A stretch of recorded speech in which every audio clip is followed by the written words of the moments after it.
উষ্ণ রোদে ভেজা বনজ ফাঁকা জায়গায় বিশ্রাম নিচ্ছিল জ্ঞানী কচ্ছপ।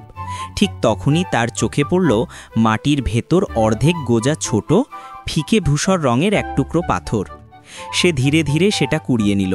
মনে মনে ভাবতে লাগল, এটা কি কোনোদিন বিশেষ কিছু হতে পারে? কৌতূহলী দুষ্টু কাঠবিলালি, কোমল খরগোশ আর হাসি খুশি নীল পাখি কচ্ছপের কুচকানো থাবায় ধরা পাথরটা দেখতে দেখতে তার চারপাশে জড়ো হলো। সবাই মিলে পাথরটাকে নিয়ে গেল স্বচ্ছ জঙ্গলের ঝর্ণার ধারে।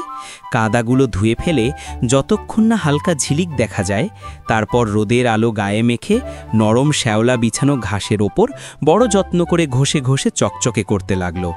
শেষে যখন তারা পাথরটা দুহাতে তুলে আলোয় ধরল, তখন দেখা গেল পাথরটার ভেতর থেকে লুকানো রত্নের মতো ক্ষুদ্র ক্ষুদ্র রঙের ঝিলিক বেরিয়ে আসছে। আর চার বন্ধু একসঙ্গে হেসে উঠল। বুঝতে পারল, ধৈর্য, ভালোবাসা আর একটুখানি দলবদ্ধ চেষ্টায় একেবারে সাধারণ একটা জিনিসকেও তারা মিলেমিশে বানিয়ে ফেলেছে ছোট্ট আপন ট্রেজার।